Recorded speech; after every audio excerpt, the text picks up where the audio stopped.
Hi, everybody. Hope everyone is doing well. This is Anthony Paradiso and Jalyn. You want to say hi?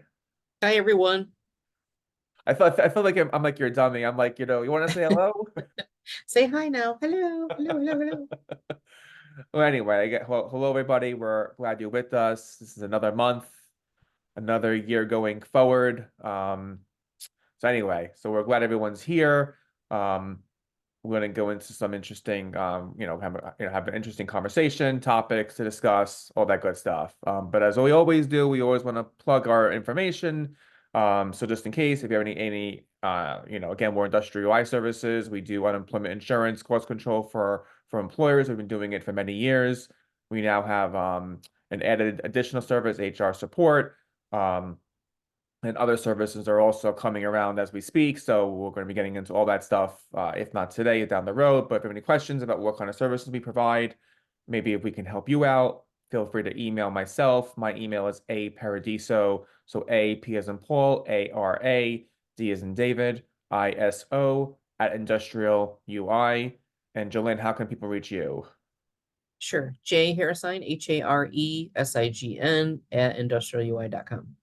Perfect. So you can reach out for us anytime. If you want to have any questions, if you want to be a guest, if you have any information as far as maybe kind of topics we can be covering, feel free to message us away.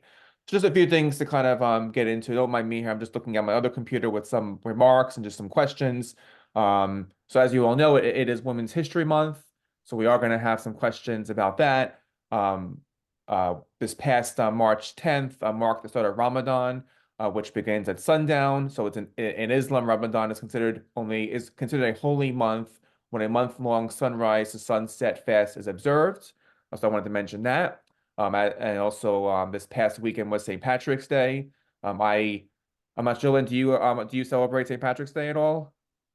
Yes, my family is English and Irish, so we don't really do anything that's, crazy or anything like that, but they have a parade here in Syracuse, so that's nice to go to, and we just do like a family dinner.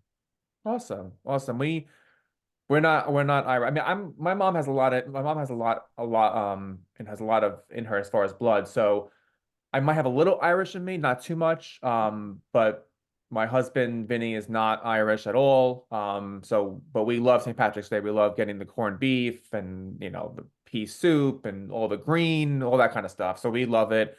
This is actually our first year hosting. We actually always go out to either order in or we go out to a diner. But this year, Vinny actually took the bull by the horn and really tried. He cooked corned beef all by himself. Um, I I didn't. I mean, I helped as much as I possibly can. I'm not a cook by any means, but he did a great job. We had 12 people over. Nice. He did a really great job. Everyone was really clapping their hands at him. So it was all him. I ate plenty. But the corned beef was delish. It was very, very, very good. So anyway, so that's St. Patrick's Day. But I'm also glad that what do you guys usually eat? What do you corned beef or Yeah, my brother makes corned beef and carrots and potatoes and cabbage and stuff like that. One year I made like a Guinness stew, like with lamb and everything like that, and it was actually pretty good. oh, And cool. the Irish soda bread. Yes, yes, we had that too. Yep, yep, yep, yep. Actually I still have some. I've been taking a little bit of pieces with a little bit of butter. I'm sure after our thing right now, I'm actually gonna go there and get a little piece. And actually it's my sister-in-law's birthday, so we got a carrot cake. So we have some of that Ah, too. So love carrot anyway, cake. I know, I love carrot cake. And just for fun days, this is a date that I saw while looking things up. Not that it's so important, but March 3rd is What If Cats and Dogs Had Opposite Thumbs Day?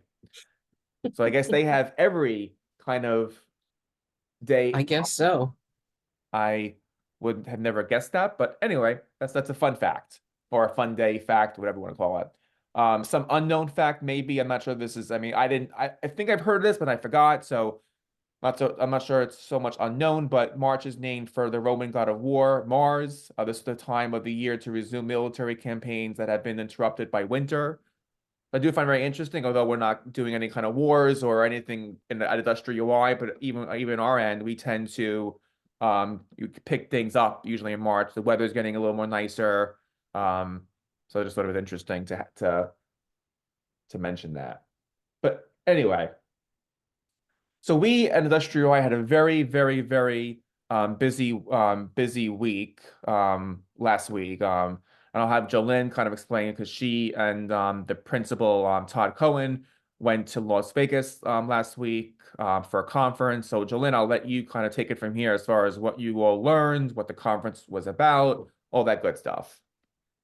Yeah, no, it was a great experience. We were invited by a partner that we've been working with in the Benefits Affordable Care Act space. And this was a conference, it was called IPPA, which is the Independent Payroll Providers Association. So like small independent payroll providers, usually, regional or, you know, like not as large as like, the Paychecks, the ADPs, of the world. It was really nice, I enjoyed the time at the conferences to be able to network with different people and find out, what it is that they do, how it compares to what we do, how we can, figure out a way to work together. So it's really a time to really put forth a collaborative effort with people that don't necessarily operate in the same space that we do, but we find things that overlap. And so that's really what interests me in the HR and unemployment space is, finding other people who can complement, our range of services and that we can, work together because, people like the idea of having options, when they're looking for someone to partner with, wow, you can do my payroll, you could do my verification of employment, you can do the unemployment, you can do HR support services, like you could do a whole variety of different things, and people tend to like that. And it was in Vegas, right?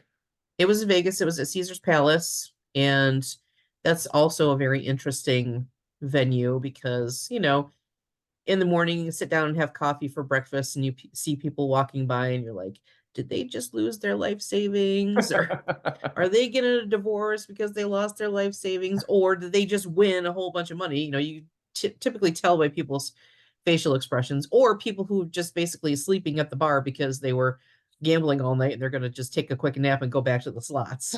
So it's definitely, Vegas is definitely an experience. I had not been there in 25 years prior to this trip, and I could probably go another 25 years without going because it's so overwhelming. It There's is.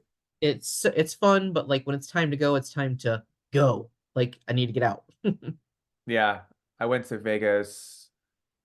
Yeah, a while ago myself, and yeah, I mean, I'm not a big gambler, so that's not my area. I mean, it would be great to go like see a show, Mhm. um, whoever you like. There's so much going on there. That would be kind of cool. Yep. Um, but I know they have a lot of conferences. Though I know Sherm has their conference. Yeah. I mean, I know it's a big area to have conferences. There's a lot of venues. They're big, so Mhm. it's but I can't imagine how much there is because it's busy just when you have no conference, it's already kind of overwhelming. So I imagine when you throw a conference in there as well. Sure. Yeah. Adele was playing at the Caesars, Oh, but cool. I mean, I can't imagine I would be able to get tickets to Adele.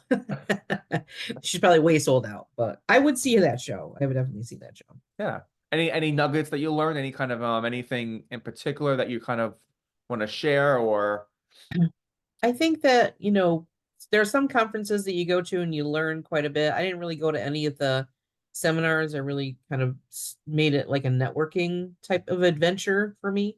And it was definitely interesting to see so many people in the payroll space that, it shows that employers have a lot of options out there when it comes to selecting a payroll provider. And, that's a good thing. yeah, definitely. And that's I guess to go forward that a little more, we were both you and I were not at this conference, but we also um our regional vice president Liza Duvall and Lauren Mann, the director of program development, um, were also at a conference called NASWA. I think they were in what Pittsburgh, I believe, Jolene. Mhm. Pittsburgh. Um, Yep. And if you can just, I know again we weren't there, so we can't speak exactly, what happened there. But obviously we've had we debriefed after all the conferences and discussed and all that. But can you just maybe describe to our audience what NASWA is? 'Cause I know you have experience going to these conferences, and then we can kind of go over maybe with the learnings of what Liza and Lauren took out of it. Yeah. So NASWA is the National Association of State Workforce Agencies. So it represents um, all of the state unemployment and workforce agencies across the country. We collaborate with employers and TPAs and state agencies to kind of modernize the unemployment insurance program.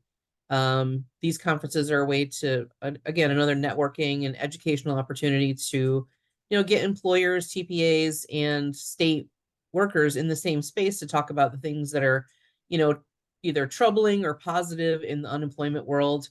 I myself, I'm a member of the operations committee for SIDES, which is the national database for which states and TPAs and employers communicate with regards to unemployment.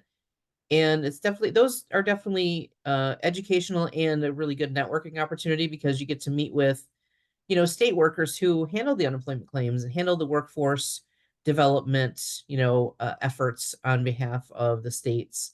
And it's definitely interesting to get their perspective. You would think that it's like a Jets and Sharks situation, where like we're on opposite sides, but this is really a time that we find common ground and commonality to really figure out a way that's going to serve our clients the best and also the state's clients, which are claimants, a way that they can make their processes more efficient to help claimants because that's the goal of the state. And so I think it's another interesting collaborative effort where people kind of work in the same space but on opposite sides. So it's Yeah. definitely an interesting dynamic. But those conferences, I enjoy going to them, and I'm glad that Liza and Lauren had a chance to go and experience Pittsburgh. And Pittsburgh is a really fun town.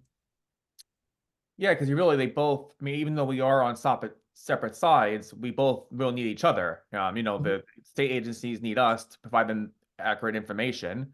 And Yep. then we need the state to obviously provide, provide determinations, provide us correct claim information. We need all that stuff too. So we really definitely need to be they're working together collaboratively. So yeah, but like you said too, I'm glad that Lauren and Liza went. I know from speaking to Liza, they learned a lot of different things. They had a lot of different seminars.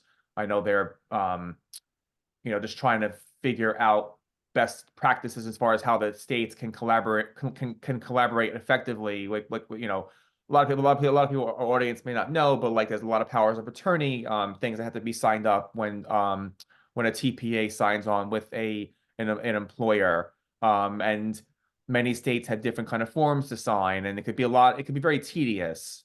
So their states are starting to now they're realizing that and trying to make more of an efficient process that the states can align to, that they can align and use kind of the same practice or same document. So we'll see if that works. Is there anything else that you recall that Liza or Lauren mentioned about any kind of learnings that they gathered from the conference? I know that both Liza, so Lauren was on a fraud panel and they talked a lot about the unemployment fraud and best practices. So that was a really good opportunity for, us to really demonstrate our cred, our knowledge and skills when it comes to trying to help employers combat and help the claimants really understand fraud. And I know Liza had a chance to meet with some state workforce partners, state unemployment partners, where we were able to, kind of find out some more information about their processes upcoming, how we can make our processes more efficient when communicating with that particular state. So it was good all around. Yeah. And then also one other thing before I forget, we also got an award. We Um, did. and what was the award for, Joanne? If you So the sides they give out an integrity award. So it's basically if you have a performance score that meets a certain criteria, you get an integrity award. So we had outstanding IUI had outstanding performance in the area of unemployment integrity. And it basically means that we are responding timely, we're responding with information that is necessary for the state to make a determination on a claim. and it basically helps the unemployment process along. When you have when it becomes a well-oiled machine, when employers are doing their part and TPAs are doing their part and claimants are doing their part and the state is doing their part, then it flows a lot better and people aren't, stuck with, claimant not having funds that they're entitled to, or, on the opposite side of the spectrum, the employer has a chance to give information to controvert a claim or to basically say this person shouldn't be eligible. So it makes the process that much Yeah. more efficient. So on that note, great work, Industrial UI team. Great, it takes a team effort to do that. So again, great work for the team. We were thrilled to have Liza and Lauren there to represent Industrial UI. So again, the kudos to everybody. It's definitely a joint effort to do this. For sure. And just quickly to pivot a little bit, we will be going to another conference. This time I'll be joining Jolene and Todd in May. We'll be going to Nashville, good old Mhm. Nashville. Um, what conference is that for, Jolene? That's for the National Payroll Association. It's payroll.org, and it's for, large payroll companies, pretty much payroll companies across the country that can, attend this conference and learn things and network, things like that. Awesome, awesome. So yeah, we're super excited for that. So Mhm. as the months go ahead, during our webcast and other announcements, we'll mention how things are going. But awesome, yeah, that all exciting things for Industrial Y. And now we're going to just pivot a few minutes now into Women's History Month. Um, so the first question for you, Jolene, is in honor of Women's History Month. Can you share with us some influential women in your industry or field who have made significant contributions? So I think that it, the HR space is predominantly women, and statistically speaking, anyway. So, I think that it's important that we recognize the efforts of all women in the workplace, especially, not just during Women's History Month, but year round. Um, there we have made so many strides, from the Lilly Ledbetter Act, women's equality, moving forward into the C suites, getting more women executives. I feel like that we're seeing that more and more. So it's not just the one effort, one particular woman that really comes to mind, but I think that I'm impressed by the resurgence and of women really getting into spaces that they might not have been present or prevalent before. Women engineers, women in STEM, women in mechanical industries. So it's definitely a good year, a good time to be a woman. For the most part, we all have our challenges, but I think that we're making positive strides for women in the workplace, and we have a long way to go.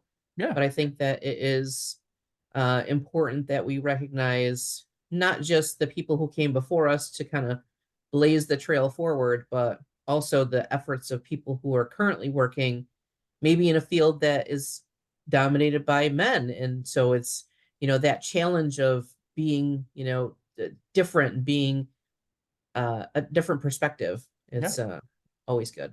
No, no, absolutely. Yeah, I completely agree. Like you mentioned, like it's certainly we're going in the right direction. Mhm. There are some some hurdles we have to go over, which is always the case. But I want to give a shout out to you to the women at Industrial Y. The women in Industrial Y are great. I enjoy working with every one of you. And I also give a shout out to you, Jolyn and Liza as part of leadership with Industrial Y and being women. I do have tremendous respect for both of you. It's a pleasure working with the two of you. You have great knowledge of the workforce. You're respectful, fun at the same time because it's good to have a little bit of that fun because it could be Mhm. very dry sometimes and it could be For very sure. challenging. So to have leadership where you can have those different things is always a great thing. And beyond just the two of you too, it's just that we have a great team at IUI. We do. But a shout out to all the women there for Women's History Month. Well, Um, thank you. On no, behalf of all women. I will accept that. So awesome. So can you discuss any challenges or barriers that women still face in your field, and what steps are being taken to address them? Yeah, I think that as I said before, there are spaces in which, we traditionally didn't operate, and we're seeing more and more. So I think the challenge is that, like, for people to understand that women and men can do whatever they put their minds to. And because you haven't seen a woman in this particular, whatever field it is, doesn't mean that she doesn't belong there. And she belongs there just as much as anybody else does. And, being respectful and being conscious of the efforts that we're making to make people feel included, I think is going to go a long way to being more and more, not just inclusive, but also recognizing diversity in the Yeah. workplace is a good thing, and having different ideas. And women bring a different perspective to a conversation. And we need to value those perspectives, wherever the space may be. Yeah, no, actually, absolutely. And I usually go into like, when I'm at night and I need to regroup and just kind of veg myself. I tend to like fall into like old shows. Hmm. Um, so for instance, right now I've been going to like this, I don't know, I watched like all these seasons of one show, like last I watched Newhart for like at Hmm. nighttime, just because it's, again, again, it's just nice to like just like watch something that's pretty not stupid, but just you don't have to really think too much. And now Hmm. I'm into Who's the Boss. So I watched that when I was younger. Judith Light. Yes, Judith Light. It's interesting that we're covering this topic, and and Who's the Boss, she was a very very influential character. At a time when women weren't seen as leaders, or I mean they were seen as leaders, but it was just different, or maybe it was a man's world, especially in the world she was in advertising. Hmm. Being the president of a firm, of an advertising firm, and then owning her own business and being very successful, and then having the housekeeper as a man, Tony Danza, Hmm. it was very interesting. I still have one more season left. But there was one scene that really caught my attention. She was a workaholic, as as if you watch Who's the Boss, we know that. But there was an episode where Tony and Mona, her mother, were trying to lighten her up and trying for her to have fun, and just trying to, I guess, loosen her up a little bit. And it was just interesting because if she was a man, I don't think that would have been the case. If she was man and kind of uptight, which to say, I don't know if that would have been something that the two characters. I don't know if that would have been a storyline really.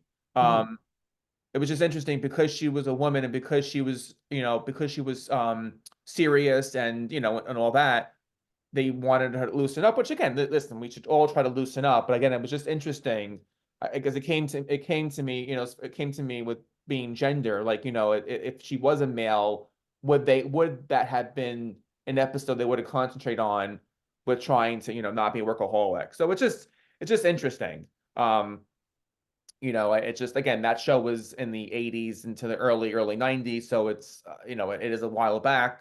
But again, just very interesting, caught my attention, while watching. So, but if you haven't watched Who's the Boss, anyone listening, I recommend it. Again, it's my nighttime thing. I put it on for a half hour. Usually I fall asleep during it, but it just kind of, alleviates my stress. Hmm. Whatever works. Whatever works, whatever works. So next question. What advice do you have for women who are aspiring to leadership roles or looking to advance their careers in your industry? I think the best advice that I can give is to be yourself, be true to yourself, and don't, take too much of the negativity to heart. I mean, women have always historically had to like balance that fine line between the expectations of what it means to be a woman executive or a woman leader. You can't come across too strong because then you're too assertive or you're aggressive, or you're too witchy, or on the opposite side, you can't come across as too caring and too compassionate, because that shows, weakness, and you need to be, you need to be X, Y, and Z. And so you have to really focus on, what is going to work for you, what matches your personality style. Don't believe the hype about you need to be any certain way. You can, lead with compassion and still be strong. You can still be strong and compassionate. It's the two go hand in hand. And I think that the challenge for women is that we have to, you know, dance on that hot skillet that men don't necessarily have to dance on, Yeah. because it's just it's just a different dynamic. Yeah. Yeah. I mean, obviously I really can't answer the question. But I can just speak for, always, striving to be your authentic self and just be who you are. Like, you mentioned earlier, just kind of just being who you are. Again, I can't speak for the part about, about women and because that I don't, but I could see that still playing a role now. That's still happening to this day. I think there are women who are trying to not be who they are because they're trying to be either very strong or assertive, even though that's not maybe who they are, or it's just it could be very challenging at many times. So I just always strive, and we are in a workplace and we are in a society now where I believe we are more accepted for who we are now. So I mean, so hopefully again we're going in that right direction. Hopefully, that's the way it seems. And then just the last question, as we reflect on the contributions of women throughout history, what do you hope to see in terms of progress and opportunities for women in the future? Woman president. It's gotta happen. It's gotta happen in my lifetime. Like, I'm like, that's the thing that I would like to see. That's like the glass ceiling that we haven't quite shattered yet. We have a woman vice president, which is wonderful. I'm very happy about that. But I would like to see a woman president, because I think it's important for little girls who are, trying to decide what they want to be, to see a woman's face in the most powerful country in the world and see that I can do that. That can be me. And I think it's important for, the future generations to see that. Yeah, no, I concur completely. I'm completely on board with that. I would love, love, love to see a woman president. But like you said too, I am glad we have a woman vice president, so we're getting there. So I would imagine I would imagine I can't foresee the future, but I would imagine down the road we are all going to see, and I would think relatively soon that it's going to be it's going to come Mhm. definitely. Um, it's sad that it hasn't happened yet, or it hasn't happened sooner. It's taken such a long time for it to happen. Um, but I think that glass ceiling will definitely be shattered. Um, Hope so so. hopefully it'll be one of our lifetimes for sure. Hope that's the Yes. um It would but be great if we could say something about it on this webcast sometime in the future. Be like, remember back when in yes, March of 2024 we said we would love to see a woman president? Well, guess what? It's it here. happened. Mhm. Well, awesome. Well, this was a wonderful, great conversation with just everything that's going on with IUI, and then just also discussing Women's History Month as well. So again, thank you everyone for joining. We'll be back next month again. If you want to reach out, you can reach out to myself or Jolene. My email address again is AP as in Paul, ARAD as in David, ISO @industrialui.com. And Jolene, any parting points or and also your email address. Yeah. So I hope to see you all next month, same, around the same time. My email is haresign, HARESIGN @industrialui.com. Perfect. Thank you, everybody. Have a good Thank one. you.